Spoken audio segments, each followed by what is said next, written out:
Assalamualaikum warahmatullahi wabarakatuh.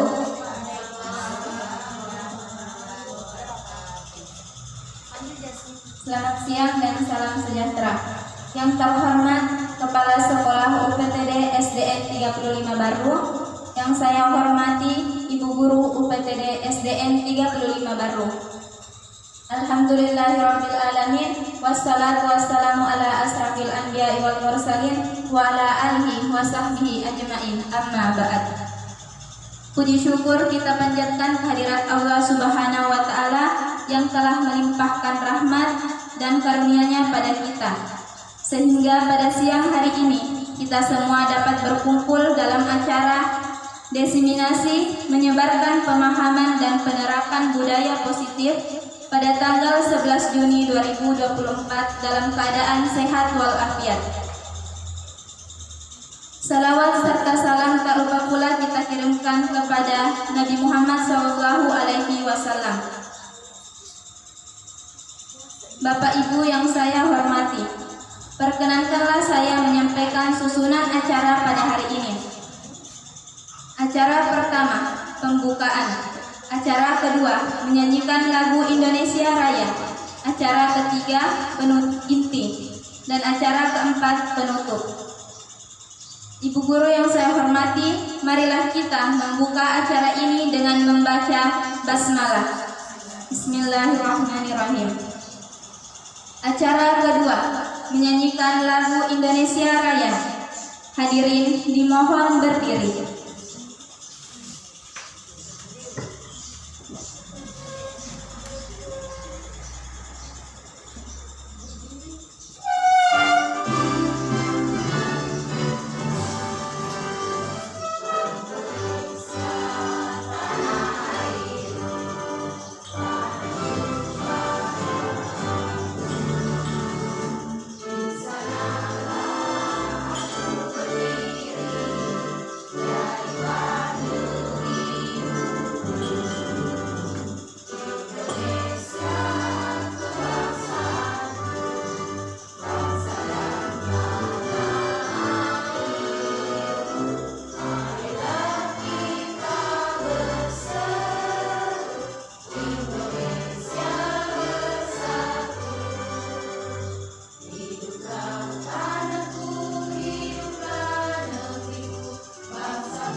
Hadirin dipersilahkan duduk kembali.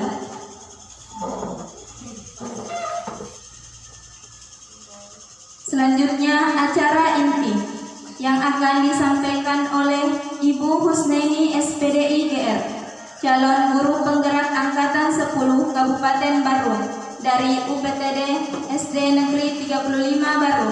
Kepada Ibu dengan hormat disilahkan. Bismillahirrahmanirrahim. Assalamualaikum warahmatullahi wabarakatuh.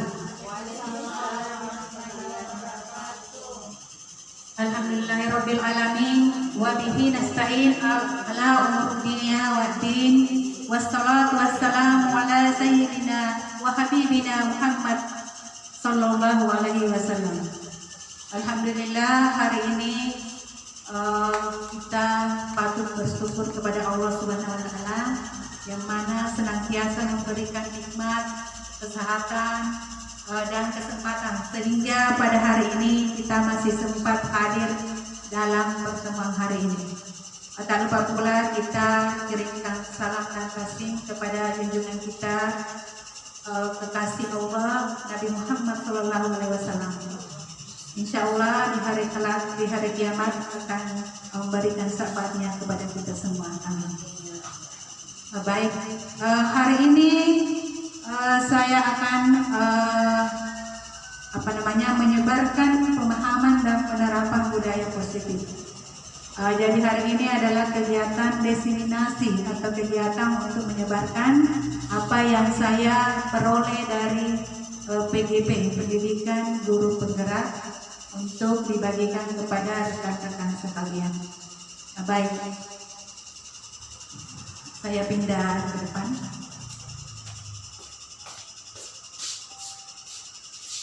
Jadi sebagai pengantar untuk kegiatan hari ini, saya akan membacakan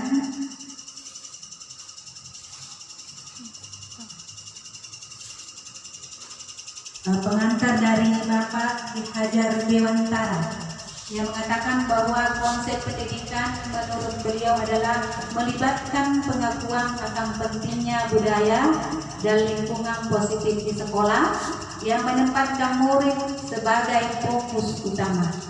Menurut Ki Hajar Dewantara, pendidikan bukan hanya tentang transfer pengetahuan, tapi juga mencakup pembentukan karakter dan pengembangan potensi setiap murid. Oleh karena itu, menciptakan budaya dan lingkungan yang mendukung, inklusif dan memberdayakan di sekolah menjadi kunci untuk mewujudkan visi pendidikan yang diinginkan. Jadi di sini dikatakan bahwa murid itu adalah fokus utama, di mana mengatakan bahwa pendidikan itu menuntun segala kodrat yang ada pada diri anak untuk mencapai kebahagiaan dirinya. Maksudnya di sini menuntun, kita sebagai guru harus bisa menuntun murid.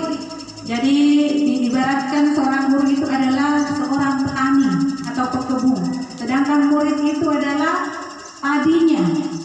Kemudian sawahnya itu adalah sekolah kita. Jadi seperti itulah gambarannya bagaimana kita peran kita dalam menuntun murid. Kita harus bisa menuntun murid kita supaya bisa berkembang sesuai dengan kodratnya, baik kodrat zaman maupun kodrat alam. Jadi itu. Selanjutnya, di sini yang akan kita bahas pada hari ini adalah mengenai budaya positif. Sebelum kita lanjut, mungkin ada yang bisa memberikan pengertian apa itu budaya. Budaya itu apa sih? Karena mungkin kita semua pasti sering mendengar adanya budaya positif, ya. Termasuk budaya itu seperti kebiasaan yang sering dilakukan di daerah kita masing-masing. Terima kasih. Jadi pendapat dari Ibu Hasni betul sekali bahwa budaya itu adalah suatu kebiasaan yang biasa dilakukan di dalam suatu daerah atau di lingkungan kita. Seperti itu misalnya budaya 5S ya, yang sering kita sama anak-anak kita, bahwa kita harus membudayakan 5S: senyum, sapa, salam, senyum, sopan, dan santun. Nah, seperti itu. Jadi kita sebagai warga Indonesia atau terutamanya orang Bugis, ada namanya budaya KB, sifat katau, sifat lebih. Jadi seperti itulah gambaran budaya. Bagaimana kita bisa menumbuhkan budaya positif yang ada di sekolah? Maka dari itu kita akan membahasnya hari ini. Jadi kita lihat di sini konsep inti budaya positif. Yang pertama adalah perubahan paradigma belajar. Kemudian yang kedua, disiplin positif. Yang ketiga, nilai-nilai kebajikan. Yang keempat, kebutuhan dasar manusia. Yang kelima, motivasi perilaku manusia. Kemudian selanjutnya, posisi kontrol guru. Selanjutnya, keyakinan kelas.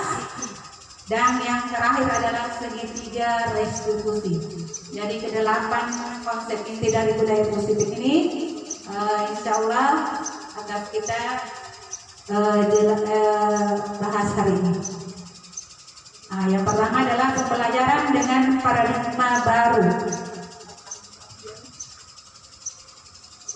Jadi pembelajaran dengan paradigma baru merupakan pembelajaran yang dirancang berdasarkan prinsip pembelajaran berdiferensiasi, sehingga para peserta didik belajar sesuai dengan kebutuhannya berdasarkan tahap perkembangan semua teori psikologi modern yang mewujudkan profil pelajar Pancasila. Jadi sekarang ini kita berada di era kurikulum merdeka ya. Kurikulum merdeka itu merancang yang namanya pembelajaran berdiferensiasi. Mungkin kan ibu-ibu guru sekalian sudah sering mendengar kata-kata berdiferensiasi. Kalau dalam bahasa Inggris itu different itu artinya beda ya. Kalau tidak salah itu ya, bahasa Inggrisnya different atau bahasa Indonesia different itu artinya berbeda. Jadi maksudnya di sini pembelajaran berdiferensiasi, kita melakukan pembelajaran kepada murid kita dengan melihat kebutuhan belajarnya. Dari beberapa murid yang ada di dalam kelas kita, pasti banyak atau ada beberapa gaya belajar yang berbeda. Mereka memiliki gaya belajar yang berbeda-beda. Ya, jadi misalnya kalau ada 10 atau 20 murid di dalam kelas, pasti di dalamnya itu ada beberapa gaya belajar yang mereka miliki. Ada kebutuhan belajar yang mereka miliki.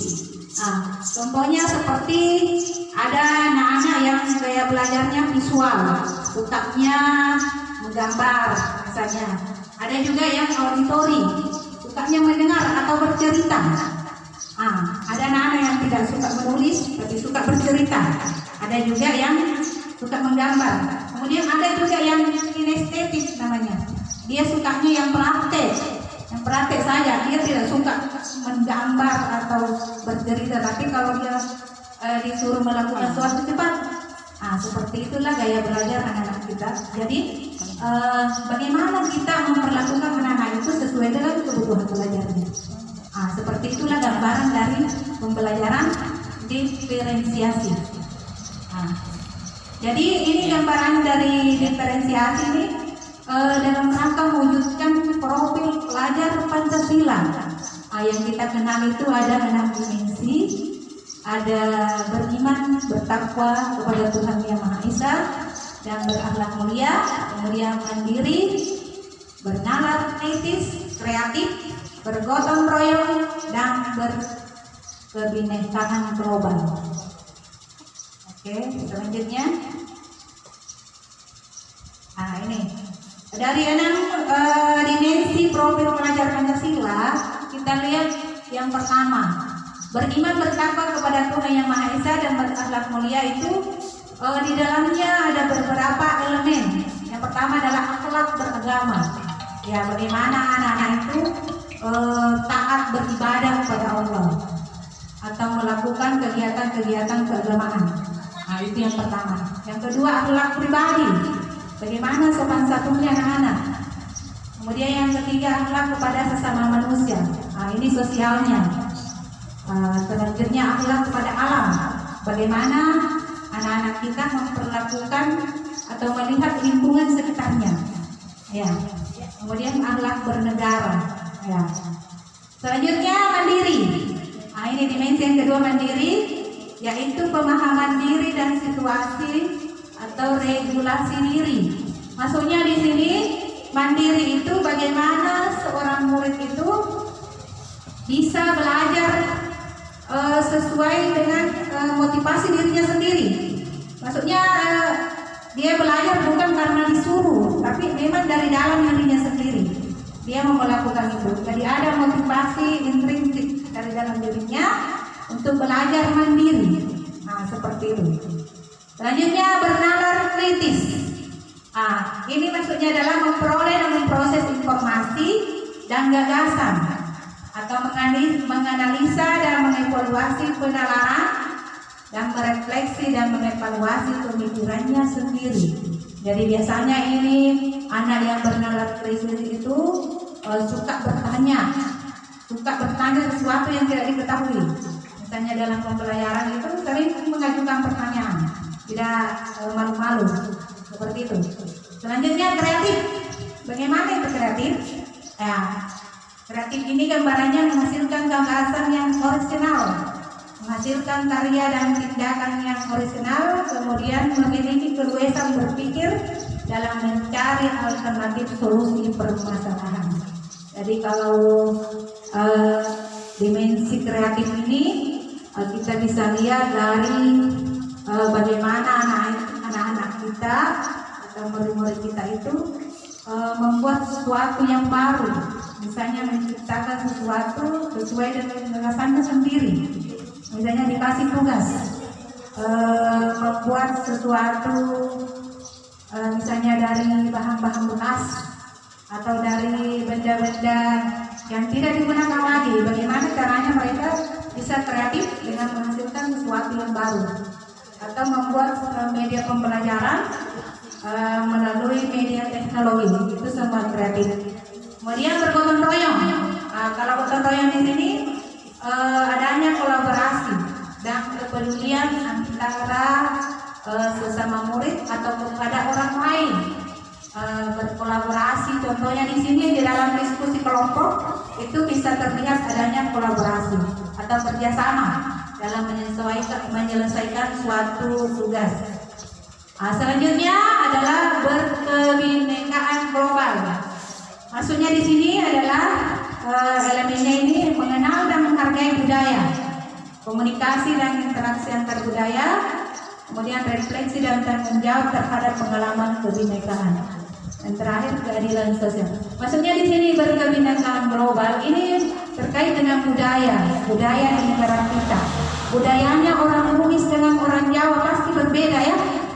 Jadi dari sekian banyak budaya yang berbeda-beda yang ada di negara kita, itu tidak menjadikan kita saling membenci atau saling melecehkan satu sama lain. Tetapi karena adanya budaya yang berbeda ini, itu menjadikan kita saling menghargai, ya, sesuai dengan semboyan negara kita, Bhinneka Tunggal Ika.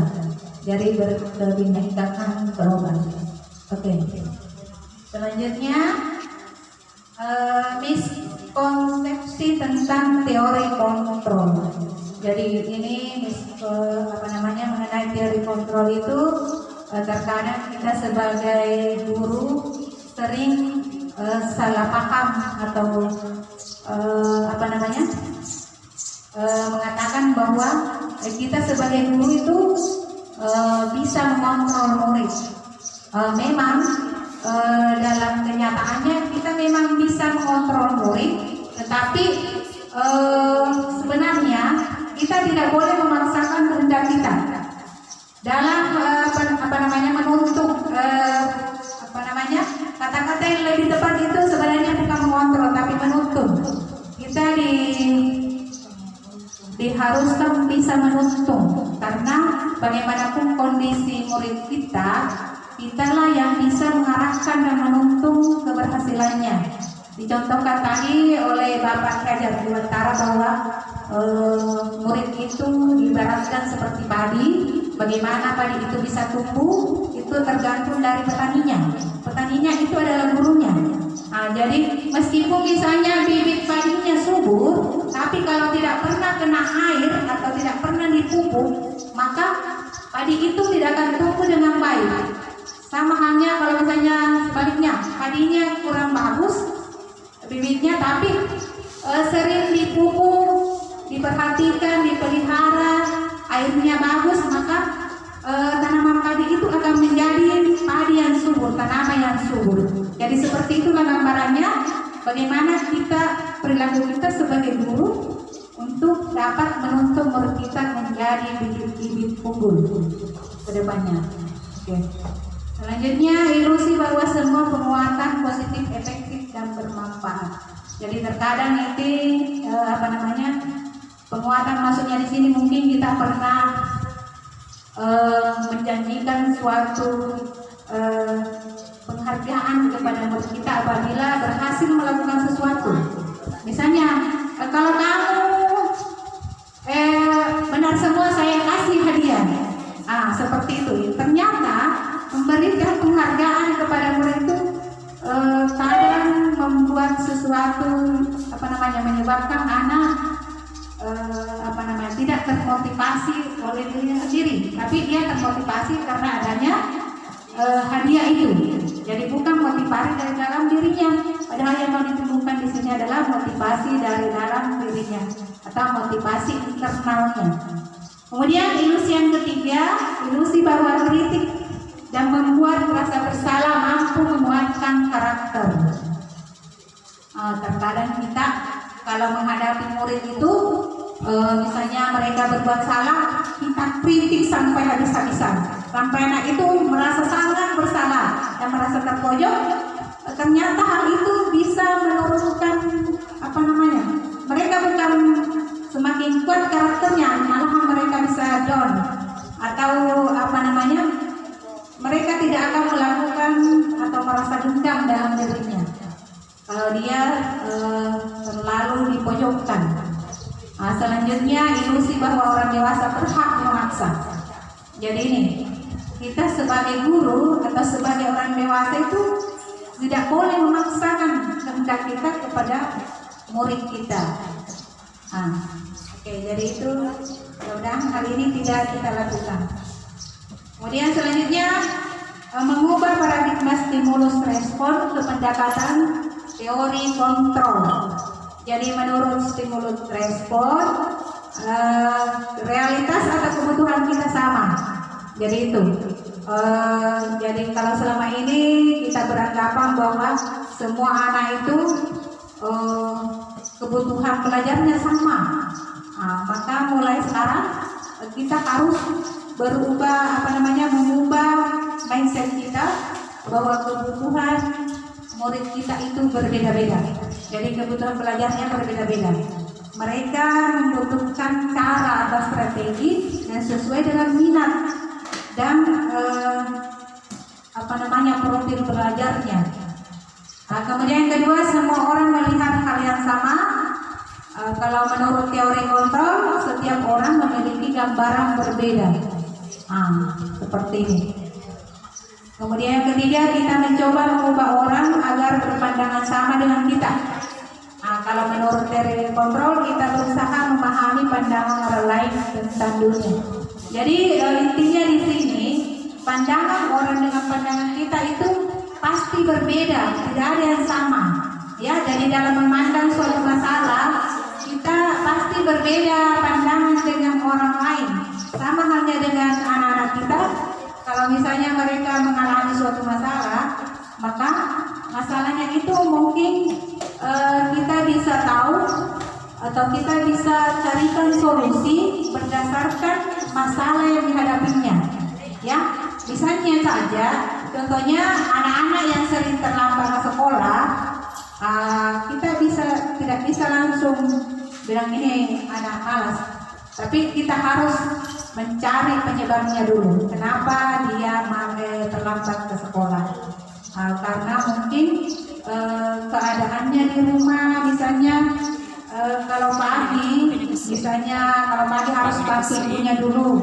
Kalau misalnya ibunya itu penjual di pasar, misalnya dia harus bantu dulu ibunya baru ke sekolah.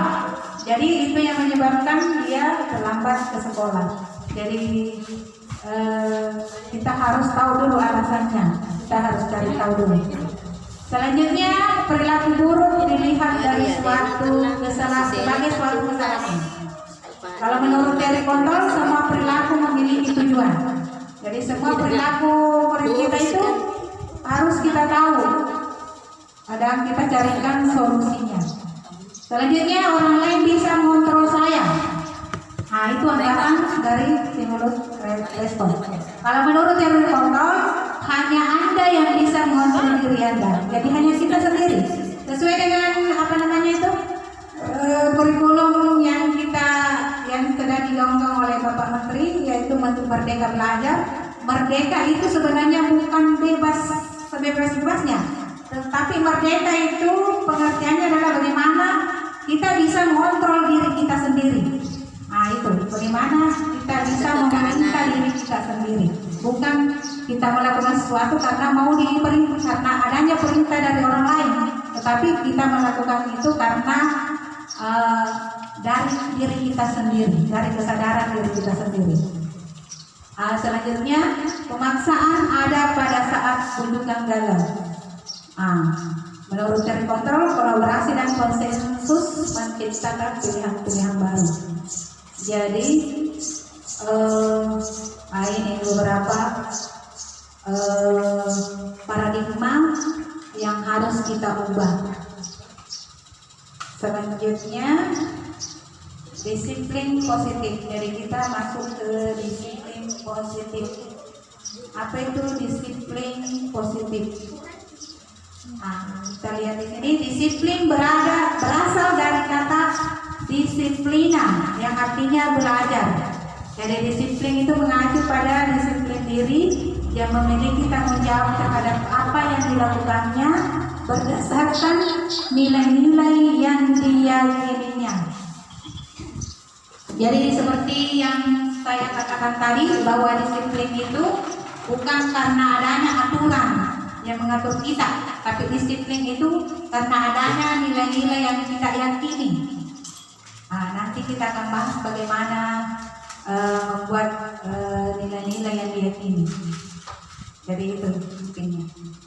Selanjutnya, disiplin positif merupakan salah satu cara penerapan disiplin yang bertujuan untuk menumbuhkan kesadaran dan memberdayakan peserta didik tanpa imbalan penghargaan atau reward, ancaman dan hukuman. Ini. Jadi disiplin positif itu bagaimana caranya kita menumbuhkan kesadaran kepada murid kita,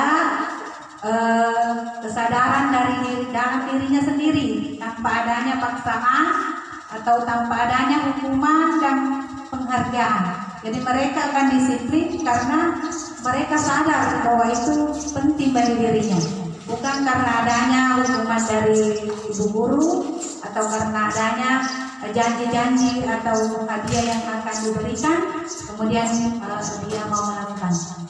Jadi seperti itu disiplin positif.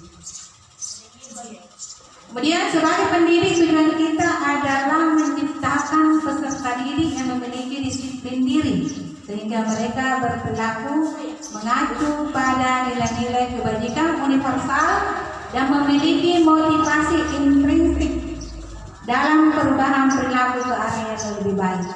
Jadi seperti itulah kita sebagai guru atau sebagai seorang pendidik, kita harus bisa menciptakan murid-murid yang memiliki disiplin diri, sehingga mereka itu berperilaku sesuai dengan nilai-nilai kebajikan yang diyakininya.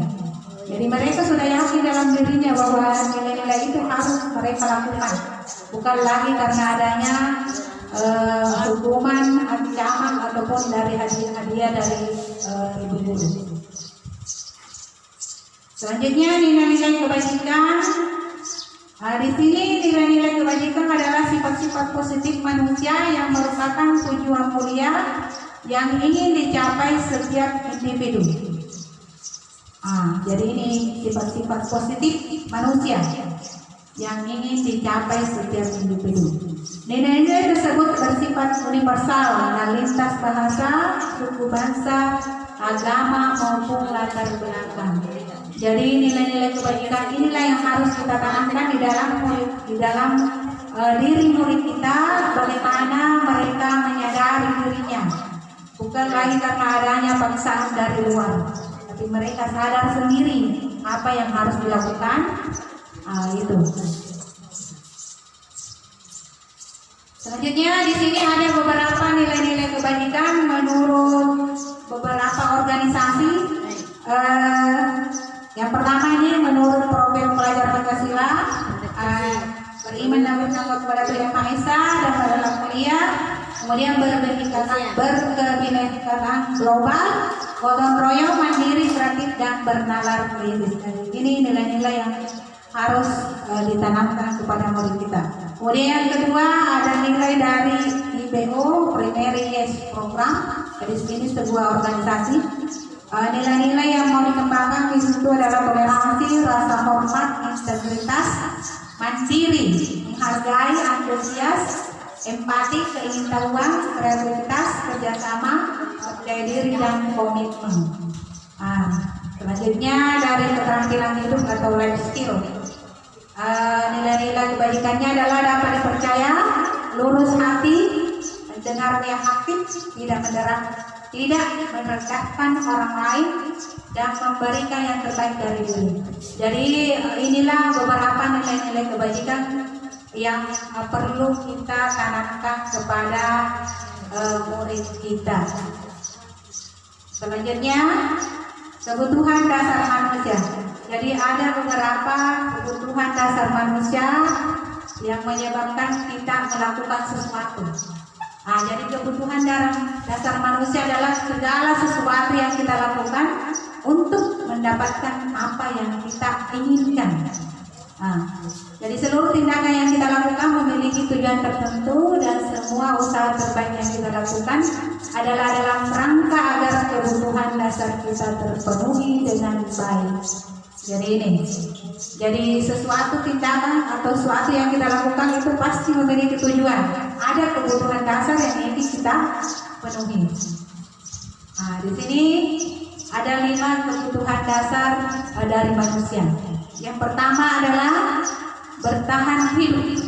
Ini yang mana itu dikatakan bertahan hidup adalah kebutuhan akan makanan, pakaian, tempat tinggal, keamanan, dan kesenangan. Itu bertahan hidup ya. Jadi ini sebagai manusia pasti kita butuh yang namanya makanan atau pakaian, tempat tinggal, atau istilahnya ini kebutuhan pokok atau primer. Ya, jadi ini penting. Kemudian yang kedua, kebutuhan akan kasih sayang dan rasa diterima.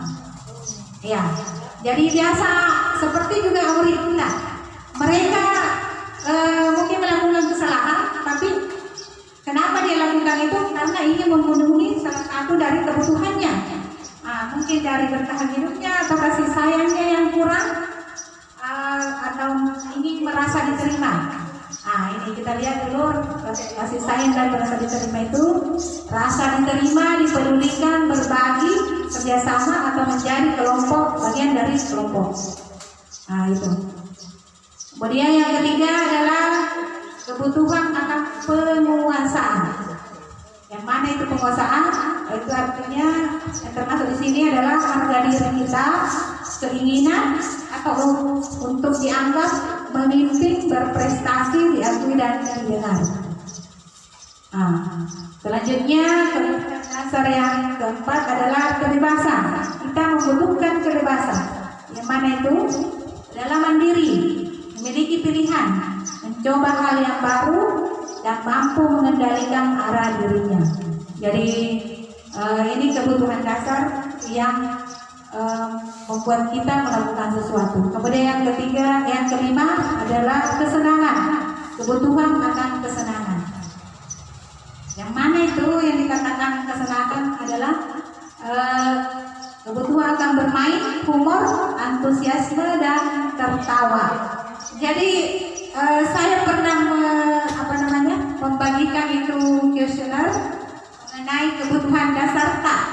Jadi dari hasil beberapa teman yang sudah mengisi ini, jadi semuanya pasti ingin bertahan hidup, tapi dari persentasenya ada beberapa yang lebih ke kebutuhan dasarnya akan kesenangan, lebih menonjol.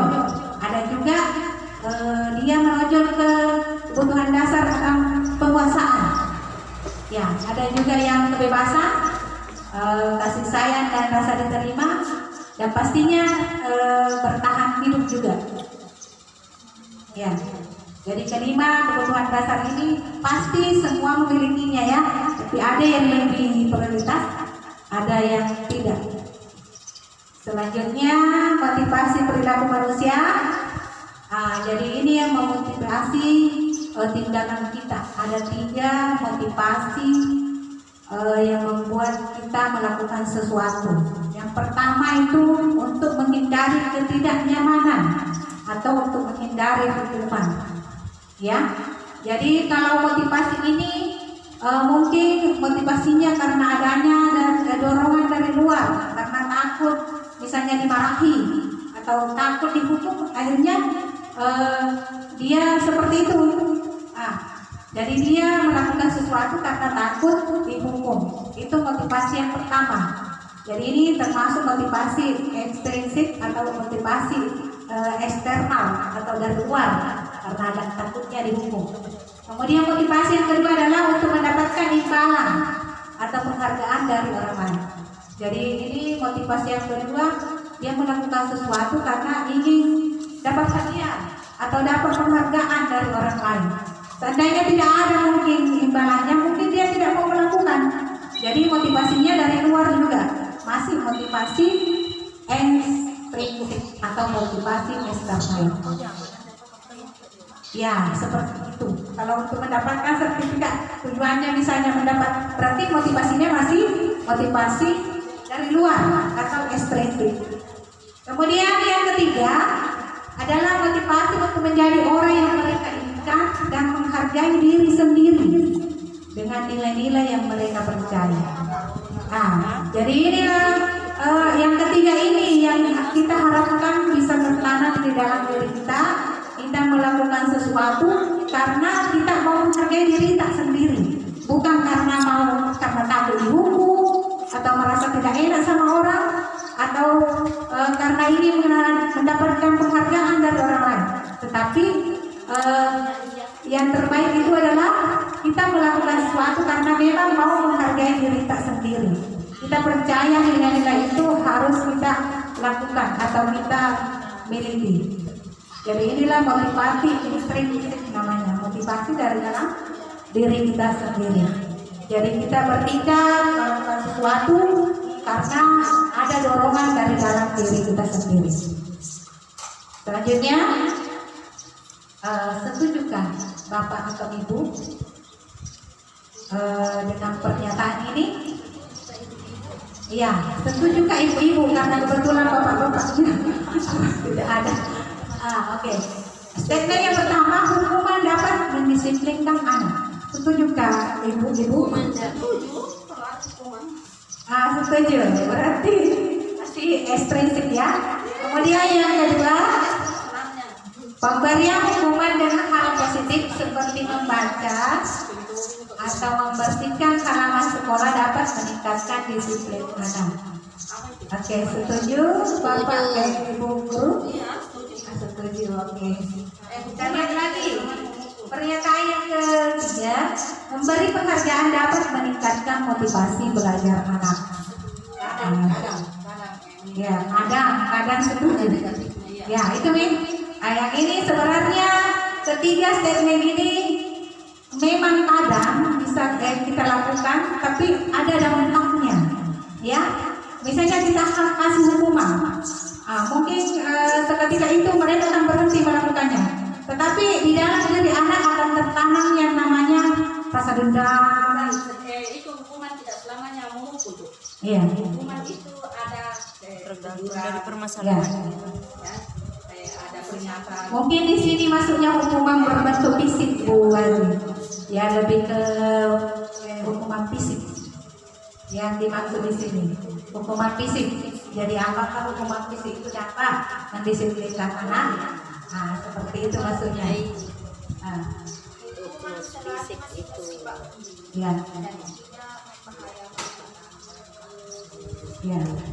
Jadi terkadang tidak. Biasanya hukuman fisik. Ya. Jadi nanti kita akan bahas itu mengenai hukuman, penghargaan dan konsekuensi. Ya. Oke, sebentar akan bahas itu. Kita lanjut. Kita lihat hukuman, konsekuensi dan restitusi. Jadi di sini ada 3 kata. Apa itu hukuman? Yang mana itu? Hukuman itu adalah tidak terencana, tiba-tiba kita lakukan. Kemudian murid tidak tahu apa yang akan terjadi.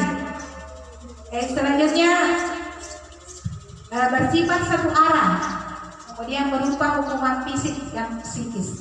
Nah ini tadi yang hukuman. Kemudian konsekuensi itu terencana atau disepakati sesuai peraturan. Kemudian murid tetap dibuat tidak nyaman. Sikap guru selalu memonitor murid. Jadi antara hukuman dan konsekuensi ini ada perbedaan. Kalau hukuman itu tiba-tiba saja kita lakukan, tidak ada peraturan yang mengatur itu. Kalau konsekuensi itu adanya aturan, apabila melanggar maka akan begini, itu konsekuensi namanya. Misalnya kita sudah ada peraturan sekolah, misalnya kalau terlambat akan disuruh begini, nah itu konsekuensi namanya. Ada aturan yang mengaturnya. Nah itu.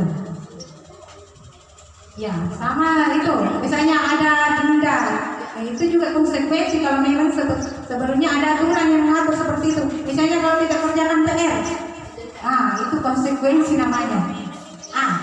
Selanjutnya ini restitusi. Ini pilihan ketiga, ada namanya restitusi. Apa itu restitusi? Adalah proses menciptakan kondisi baik murid untuk memperbaiki kesalahan. Kemudian proses kolaboratif yang mengajarkan murid untuk mencari solusi sendiri. Jadi ini pilihan ketiga ini adalah solusi yang terbaik menurut saya, karena ketika melakukan kesalahan, kita akan membantu dia mencarikan solusi supaya dia tidak akan mengulangi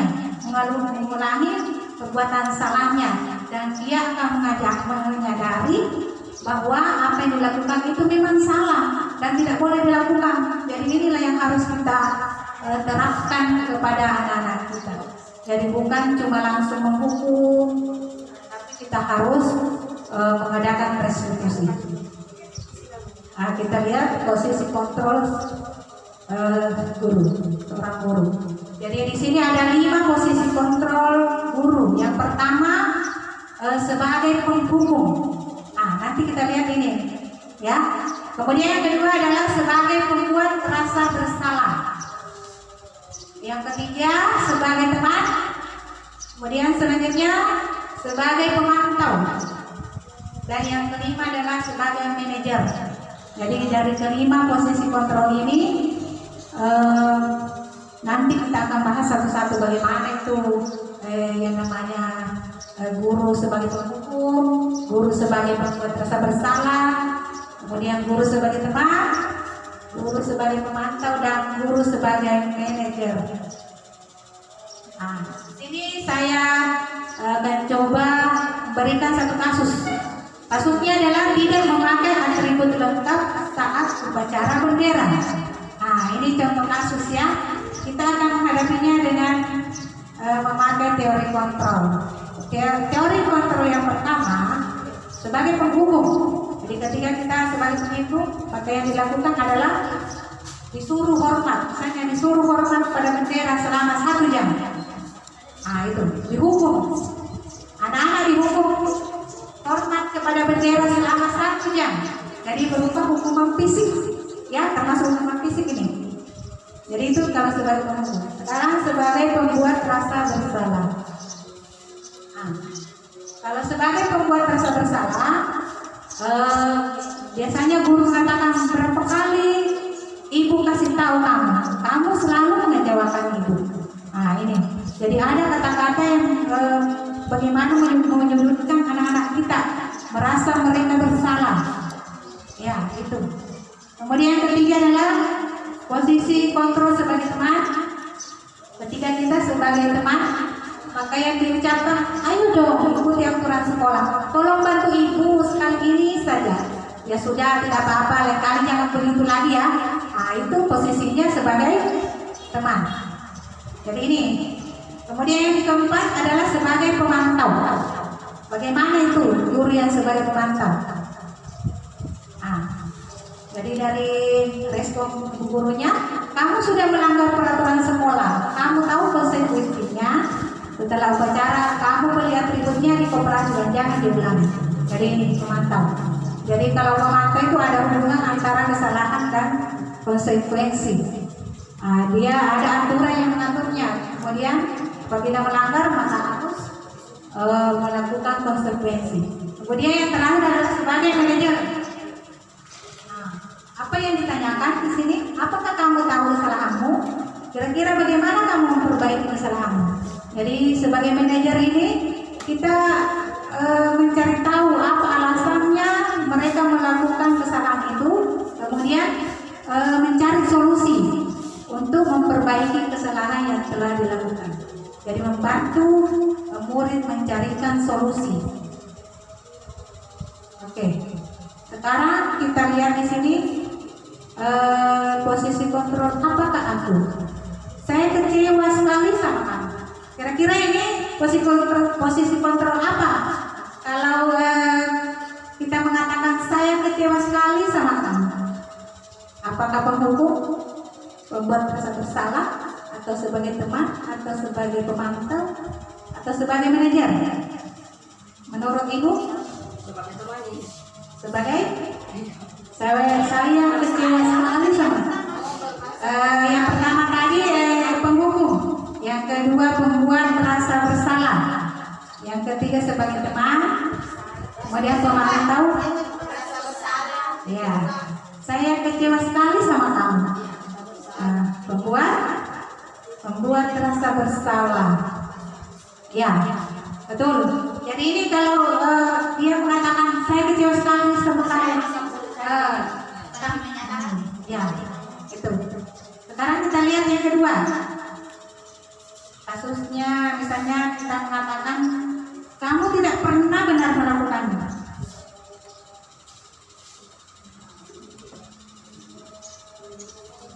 Kalau kamu tidak pernah benar melakukannya, oh ini yang pembuat rasa bersalah kalau Kamu tidak pernah benar. Kalau pemantau itu ada konsekuensi dari aturan. Ya. Jadi ini mungkin 5 posisi ini pernah kita lakukan semua tanpa kita sadari. Kedua ya, berarti karena itu salah. Seperti itu. Selanjutnya, apa rencanamu untuk menyelesaikan masalah ini? Ini posisi apa? Sebagai apa kira-kira kalau kita mengatakan apa rencanamu untuk menyelesaikan masalah ini? Iya, manajer, karena dia menuntut cari solusi. Bagaimana cara menyelesaikan masalah yang dihadapinya? Mencari solusinya.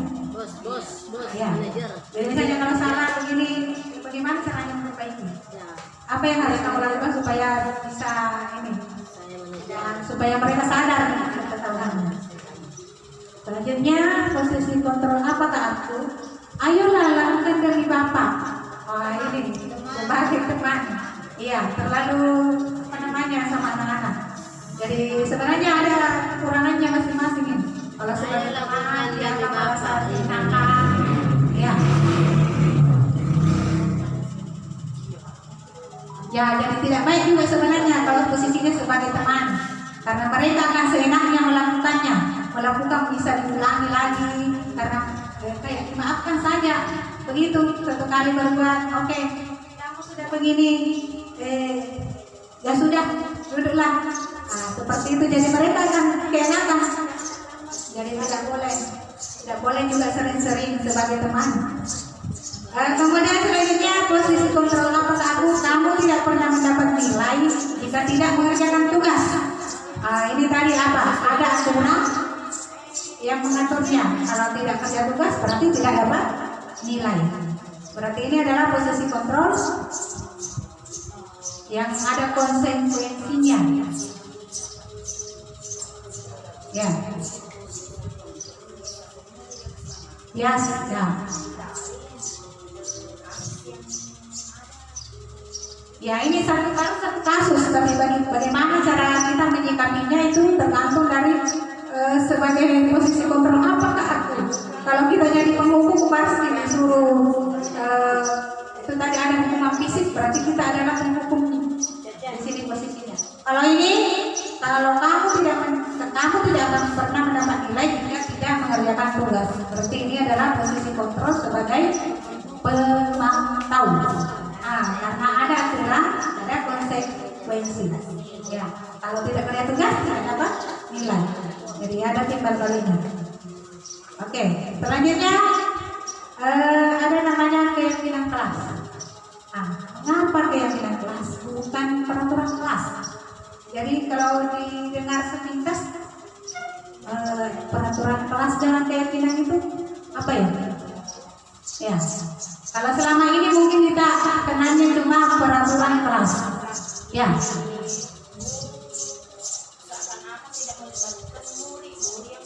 Ya. Ya, kalau betul. Bekerja sama dengan siswa yang sudah yakin bahwa apa yang kita atur, apa yang kita tanamkan di situ berarti sudah diyakini bahwa ini saya mampu laksanakan. Betul sekali pendapat dari Bu Haji. Seperti itulah perbedaan antara peraturan kelas dengan keyakinan kelas. Kalau peraturan itu memang kita yang buat, sekolah yang buat. Tapi anak-anak mungkin tidak bisa melakukannya. Tapi kalau keyakinan kelas itu memang dibuat secara menurut kesepakatan anak dengan gurunya dan semua warga sekolah. Dan hal inilah yang harus kita lakukan sebelum, jadi nanti kebetulan ini sudah mau kenaikan kelas. Jadi untuk pembentukan keyakinan kelas harus kita buat sebelum masuk tahun ajaran. Jadi apa namanya? Awal tahun pertama masuk sekolah itu kita upayakan untuk membuat keyakinan kelas masing-masing kelas tak. Ya, jadi kita buat kesepakatan sehingga kemudian anak-anak akan meyakini apa yang harus dilakukan dengan kesadarannya sendiri. Nanti di sini akan ada caranya. Saya akan mencontohkan cara membuat keyakinan kelas. Ya. Bersikap, jadi di sini pembentukan keyakinan kelas. Yang pertama adalah bersifat abstrak. Yang kedua berupa pernyataan universal. Yang ketiga dibuat dalam pernyataan positif. Yang ketiga sedikit saja agar mudah diingat. Kemudian yang keempat sesuai dengan kondisi sekolah atau kelas agar mudah diterapkan. Yang kelima semua warga sekolah atau warga kelas dilibatkan dalam membuat keyakinan kelas. Jadi betul sekali yang dikatakan Ibu Ani tadi, kalau keyakinan kelas itu semuanya harus terlibat. Jadi kalau keyakinan kelas berarti semua yang ada di kelas harus ikut terlibat dalam membuat keyakinan itu. Ya. Jadi kesepakatannya. Nah, seperti itu. Jadi ini kita upayakan nanti di awal tahun ajaran untuk membuat keyakinan kelas di masing-masing kelas. Ya. Jadi ini contoh praktek saya membuat keyakinan kelas. Di kelas 5 kebetulan saya masuk di kelas 5. Kemudian jadi kalau kelas 5 itu nanti kelas 6 sudah bisa membayangkan bagaimana caranya. Ya. Keyakinan kelas dan suri jangan ya, tapi tetap melakukan. Nah itulah. Ada proses wajib. Mungkin pertama, ya. Di sini jadi prosesnya untuk membuat keyakinan kelas kita harus berpatokan dulu kepada peraturan kelas yang ada, peraturan sekolah. Yeah. Jadi kita bikin keyakinan kelas, kita lihat dulu merujuk kepada peraturan kelas. Misalnya, contohnya dilarang datang terlambat atau dilarang buang sampah. Jadi kalau peraturan kelas itu biasanya masih memakai kata-kata negatif, ya. Tapi kalau keyakinan kelas itu memakai kalimat positif. Tidak boleh ada kata tidak atau dilarang. Ya, ya diganti seperti itu. Ya oke. Jadi kemudian yang jadi keyakinan kelas itu adalah nilai-nilai kebajikan universal yang sudah kita bahas tadi. Ada beberapa itu nilai-nilainya. Ada keselamatan, kebersihan, atau rasa empati, tanggung jawab, atau sikap jujur. Ya.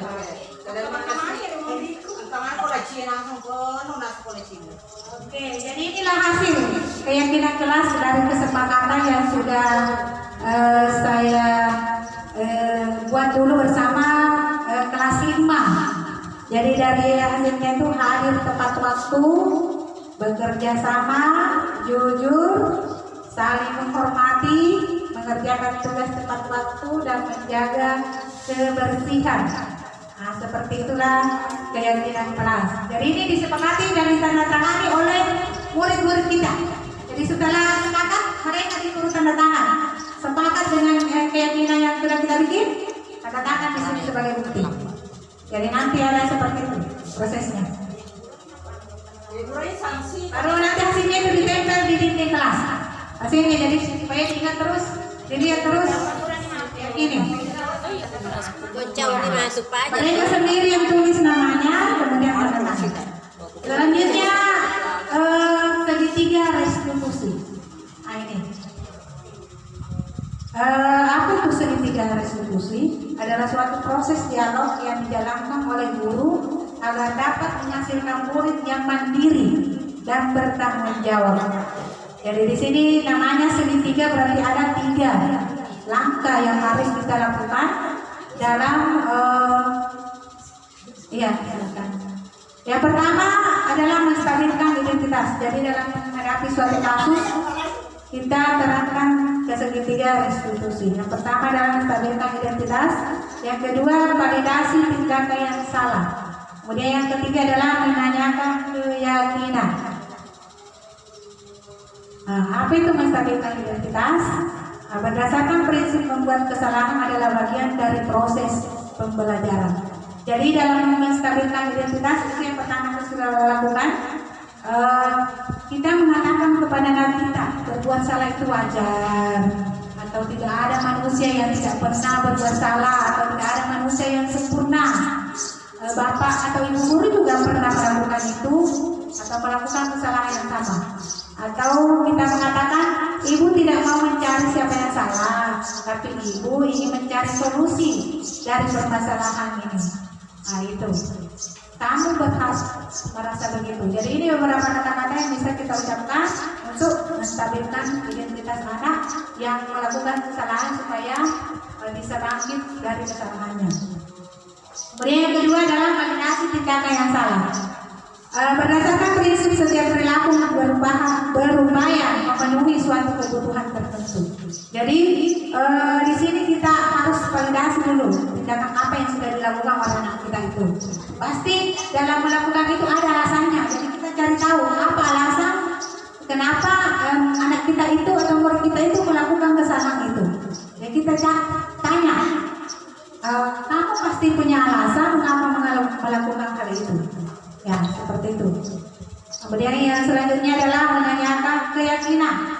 Berdasarkan prinsip teori kontrol bahwa pada dasarnya kita termotivasi secara intrinsik.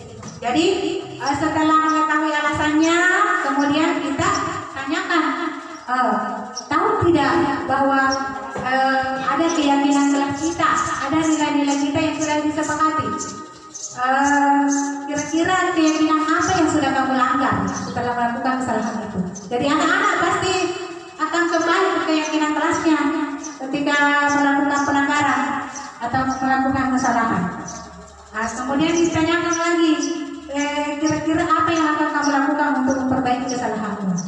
Jadi seperti itulah proses restitusi. Kita mencari dulu alasannya kenapa melakukan hal itu, kemudian kita membantu anak mencari solusi untuk menyelesaikan masalahnya. Selanjutnya, ini contohnya, saya pernah melakukan restitusi kepada murid kita. Jadi saya lakukan restitusi berdasarkan 3 restitusi. Yang pertama,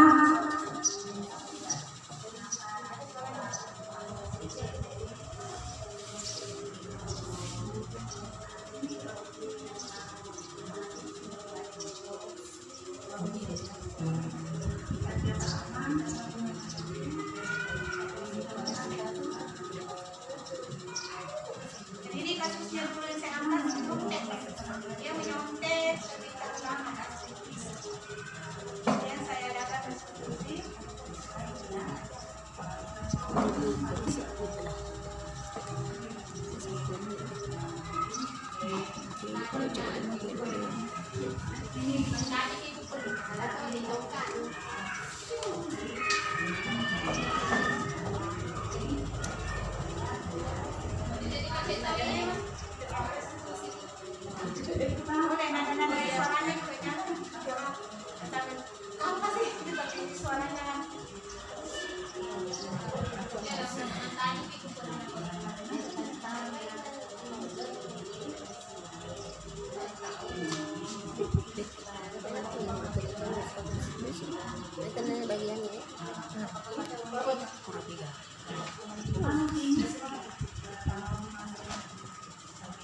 menanyakan keyakinan.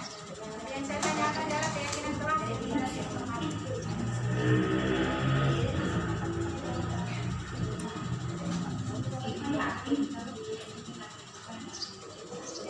Ya mau peraturan kelas keyakinan kelas seleksi istilah keyakinan sih karena si peraturan.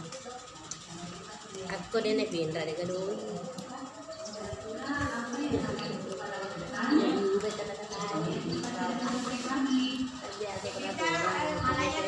Kemudian membantu mencarikan solusi supaya tidak dikontek lagi Bagus. seperti itulah konsentrasi sekarang. Malaikat tapi saya sedang kepada minyak bau. Bukan itu? Ini sudah ada janjinya dari murid kita. Kita akan melakukan terima kasih. Oke, dia akan belajar dengan baik. Kerjakan dia ada. Sampai selesai. Itu. Selesai final.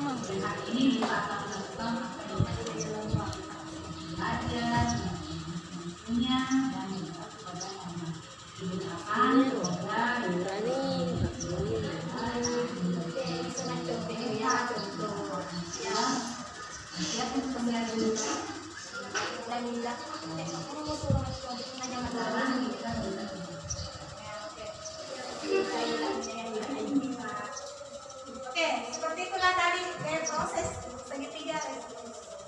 Nah, sekarang ini ada kasus yang akan saya tampilkan di sini.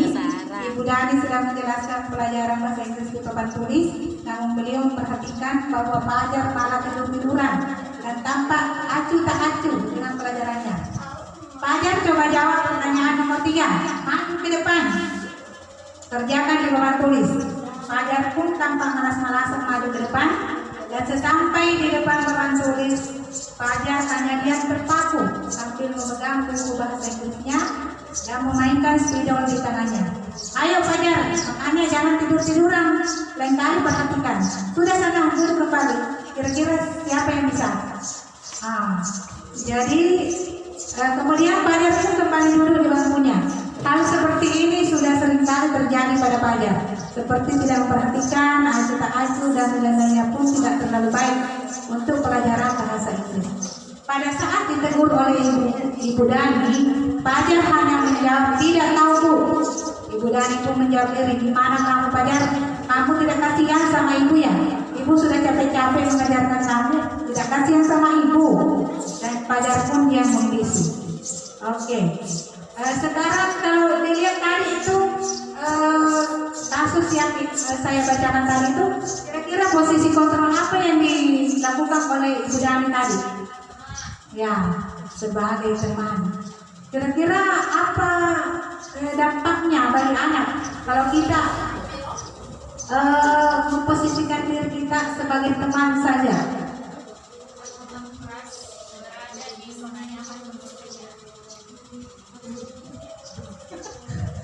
Kalau posisi kontrol kita sebagai guru seperti teman, seperti kasus yang ditampilkan tadi, saya pikir anak itu akan berada di zona nyaman menurutnya karena dia pikir, oh nah rumahku makro kita seperti itu. Ya. Tidak ada tindak lanjut untuk menjadi lebih baik. Jadi betul yang apa yang dikatakan oleh Ibu Mustaina, bahwa kalau kita memposisikan diri kita sebagai teman, maka anak akan merasa nyaman terus karena tidak ada tindakan untuk atau tidak ada upaya dari murid itu untuk memperbaiki atau bertindak lebih baik ke depannya. Jadi dia akan seperti itu terus. Jadi ya, tidak ada motivasi dari dirinya sendiri. Oke, sekarang Ya, nomor 2, membaca sikap Fajar, kira-kira kebutuhan apa yang diperlukan oleh Fajar. Kira-kira kebutuhan apa dari 5 kebutuhan dasar manusia tadi? Apa kira-kira kebutuhan yang dimiliki oleh Fajar sehingga berlaku seperti itu? Tadi ada bertahan hidup, ada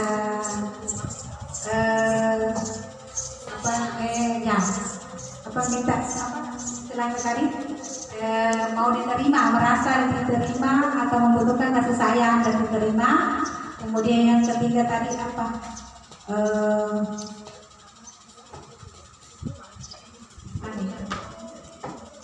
Ya, dari di sini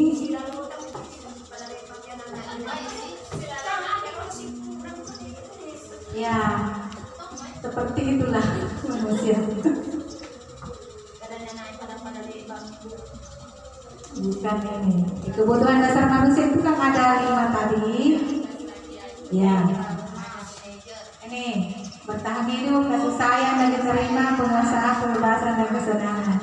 Jadi kira-kira di sini tadi Fajar itu kebutuhan dasarnya mau di apa ya? Dia begitu terus. Kebutuhan kasih sayang, Raja. Kasih sayang, ya. Nah, jadi kita bisa mengidentifikasi kebutuhan dasar dari murid-murid kita dan bagaimana kita memperlakukannya sesuai dengan yang dibutuhkan. Oke, jadi itu. Kemudian yang ketiga, bila mana Ibu Dani mengambil posisi pemantau, apa yang dilakukan dan dikatakan oleh ya, kira-kira kalau Ibu Dani tadi bukan sebagai teman, tapi dia jadi pemantau, kira-kira apa yang dikatakannya? Tadi kan Fajar itu tak acuh saja. Ya, tadi saya perhatikan Fajar tiru-tiru saja. Ya. Terus kalau sebagai pemantau apa? Pasti ada konsekuensi kalau jadi pemantau. Ada timbal balik dari kesalahan yang dilakukan. Oh ya. Jadi kalau sebagai Budani tadi sebagai pemantau pastinya dia akan memberikan konsekuensi dari tindakan acuh tak acuhnya Fajar. Mungkin kalau memang sudah ada aturan sebelumnya bahwa kalau tidak mengerjakan tugas apa konsekuensinya, kalau menjadi pemantau maka konsekuensi itu yang diberlakukan kepada anak tersebut. Misalnya kalau tidak kerjakan tugas berarti dia disuruh melakukan sesuatu. Mendekati, menggunakan pendekatan. Ya, tidak ada motivasi dari dalam dirinya. Dia apa namanya? Oke. Selanjutnya, apabila Anda adalah kepala sekolah di sekolah Fajar dan mengetahui hal ini, bagaimana tindakan Anda? Jadi semua kasus itu pasti ada ada penyelesaiannya. Dan salah satu cara penyelesaian masalah yang kita hadapi di sekolah-sekolah atau di sekolah kita adalah dengan mengadakan segitiga restitusi. Jadi semua masalah sebaiknya kita lakukan dengan segitiga restitusi supaya anak menyadari kesalahannya, kemudian berjanji akan melakukan sesuatu yang memperbaiki kesalahan tersebut. Dia akan mencari solusi dari permasalahan yang dihadapinya. Demikianlah materi budaya positif hari ini. Semoga bermanfaat bagi kita semua. Lebih dan kurangnya mohon dimaafkan. Wabillahi taufiq wal hidayah. Wassalamualaikum warahmatullahi wabarakatuh. Saya kembalikan kepada moderator.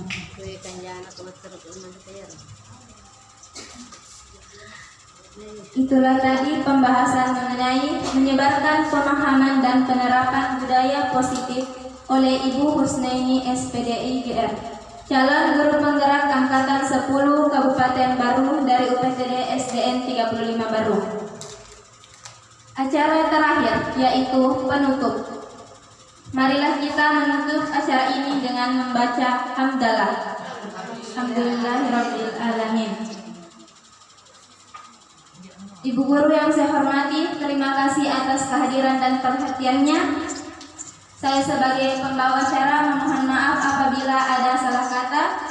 Saya tutup dengan ucapan billahi taufiq wal hidayah. Wassalamualaikum warahmatullahi wabarakatuh. Waalaikumsalam warahmatullahi wabarakatuh.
Negatif harus kata-kata positif, ya, seperti tadi peraturannya misalnya dilarang buang sampah sembarangan, maka keyakinannya itu contohnya menjaga kebersihan, ya. Jadi tidak boleh ada kata-kata dilarang atau tidak boleh, ya, harus kata-kata positif. Jadi hari ini kita akan bikin keyakinan kelas dengan kata-kata positif, ya.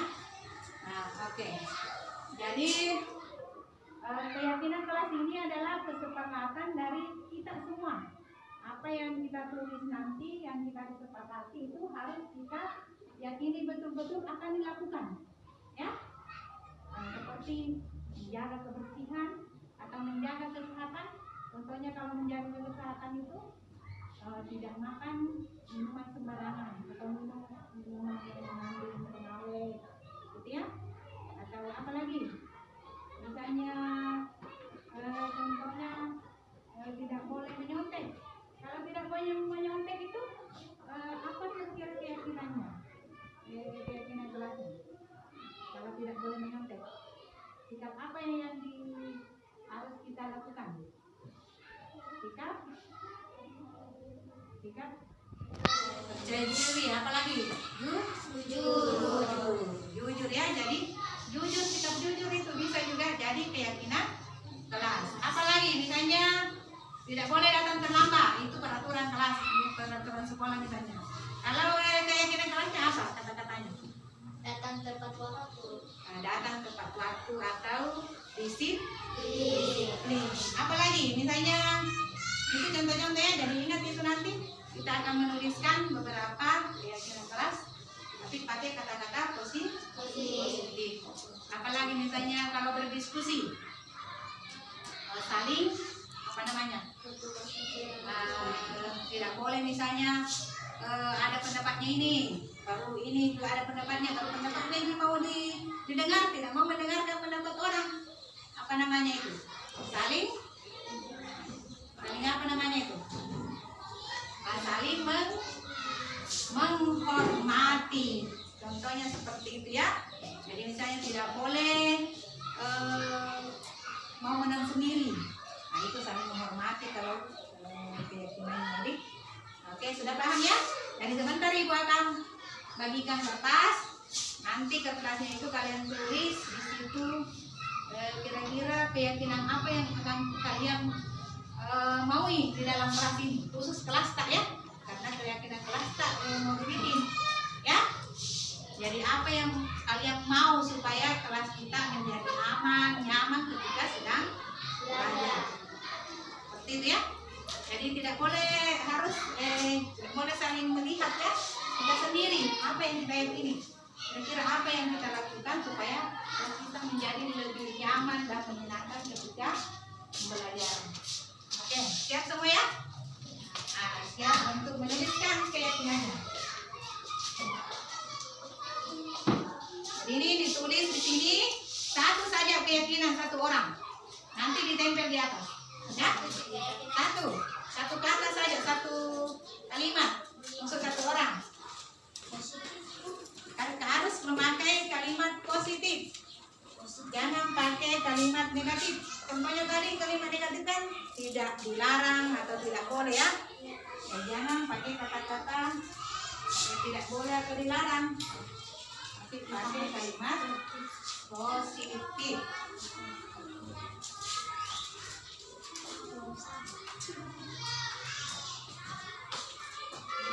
Nanti kalimat yang mirip-mirip diambil satu saja. Nanti kita lihat.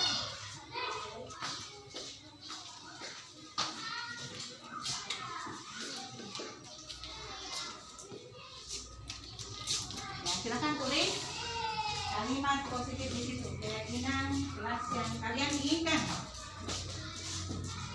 Jadi untuk kalian ini sendiri ya. Silakan ditulis. Contohnya tadi saya bilang misalnya datang tepat waktu, saling menghormati. Jadi satu saja kita tulis, jangan semuanya. Satu orang satu kata, satu kalimat, satu kalimat positif.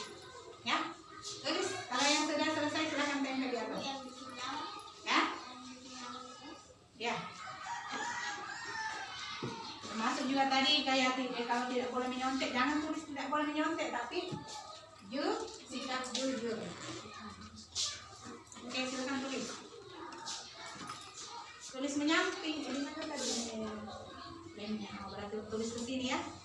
Karena lemnya di atas. Ya. Di depannya. Karena ini ada lemnya itu menempel nanti di situ. Yang memanjang naik. Ya. Ya seperti itu.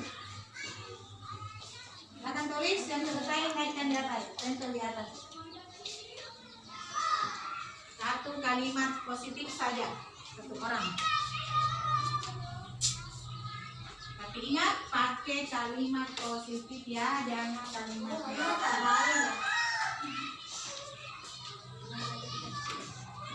Yang usah ditipis, coret saja satu kali, tulis di bawahnya.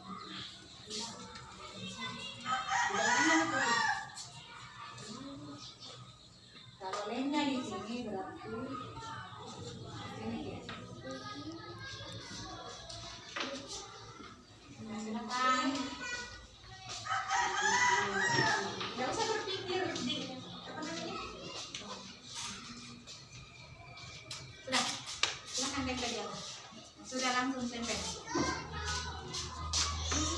Ya, seperti itu. Ya, oke. Satu kalimat saja atau satu keyakinan saja satu orang. Oke. Yang sudah langsung tempel di atas. Oke.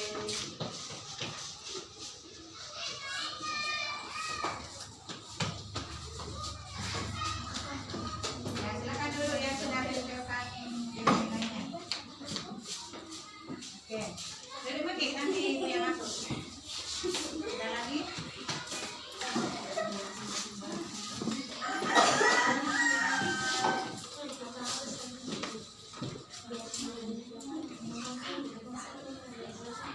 Lagi? Tidak ada?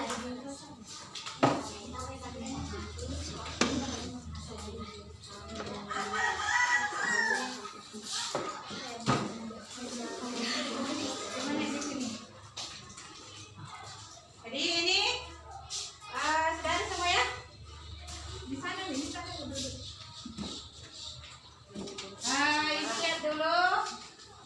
Di sini sudah saling menghormati, menjaga keharmonisan, tidak membuang sampah. Oh ini. Ini pasti pakai kalimat negatif. Kalau tidak membuang sampah itu bagusnya menjaga kebersihan. Ya. Kemudian kami ingin kelas bersih, jadi sama ini namanya. Tidak membuang sampah sembarang, ini masih pakai negatif ya, tidak boleh ribut. Kalau tidak boleh ribut itu menjaga keamanan, ya. Kemudian saling menghormati, menghargai. Oke, jujur. Menjaga kebersihan, oke. Bersihkan juga ini sama, menjaga kebersihan. berdoa sebelum pulang. Oke. Jadi sekarang ibu pilih yang sama. Ibu ambil satu saja ya. Seperti ini. Menjaga kebersihan karena tidak membuang sampah sembarangan ya. Menjaga kebersihan.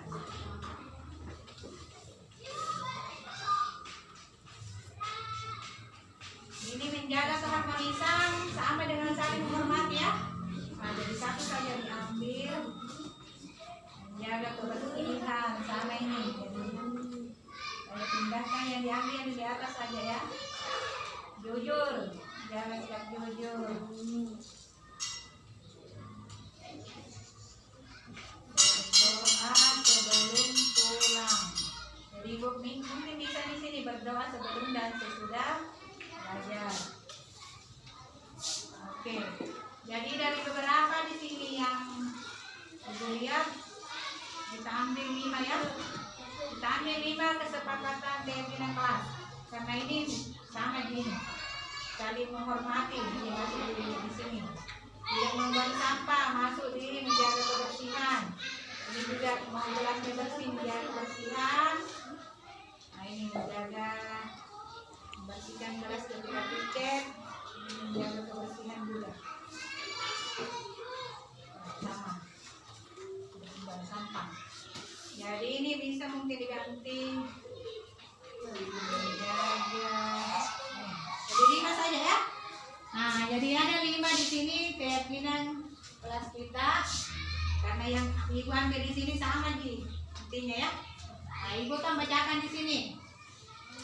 Jadi ada 5. Yang pertama adalah saling menghormati. Yang kedua adalah menjaga keharmonisan kelas. Nah, ini mungkin masuk di sini. Menjaga keharmonisan, mungkin sama ya, menghormati, saling menghormati. Kemudian menjaga kebersihan, sikap jujur. Kemudian berdoa sebelum dan sesudah belajar. Jadi itu ya. Jadi ini yang harus kita sepakati. Seterusnya bukan cuma hari ini. Jadi kita harus saling menghormati. Ini nanti aplikasinya setiap hari itu tidak boleh ada yang saling membenci atau saling mau menang sendiri, tapi harus saling menghormati. Nah, kemudian ini menjaga kebersihan. Berarti kalau menjaga kebersihan tidak boleh ada sampah di dalam kelas. Bagaimana caranya menjaga kebersihan? Kalau ada sampahnya langsung buang di tempat. Kemudian harus jujur. Bagaimana supaya bisa jujur? Nah, tidak menyontek kalau ulangan. Apalagi? Nah, kalau ada apalagi contoh sikap jujur. Misalnya ada uangnya temannya jatuh. Nah, dilaporkan. Jangan diambil langsung ya. Nah, itu juga sikap jujur. Kemudian berdoa. Nah, doanya itu tiap hari ya. Sebelum dan sesudah belajar. Oke.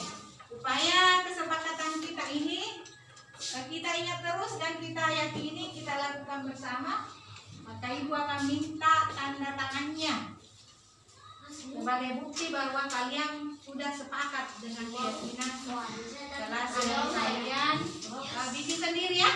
Oke, silakan mulai dari sana dulu. Silakan ke sini, tulis namanya, kemudian tanda tangan. Di sini. Mata baru tanda tangan di belakang.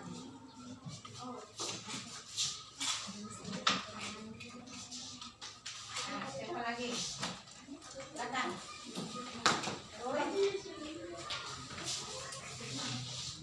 Saya. Ada tanda tangan.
orang lagi.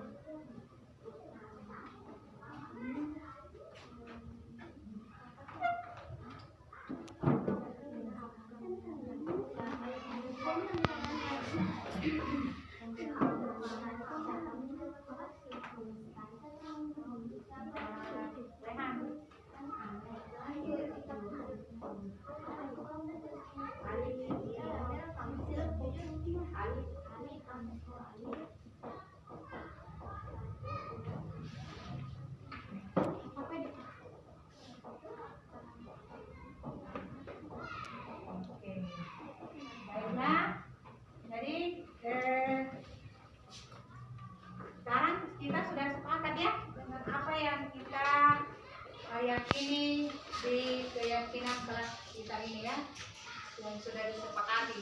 Kalian sudah tanda tangan berarti kalian sudah sepakat. Jadi untuk selanjutnya peraturan kelas kita atau keyakinan kelas kita harus kita taati dan kita laksanakan, tidak boleh dilanggar ya. Jadi demikian tadi. Jadi ibu bacakan satu kali lagi ya.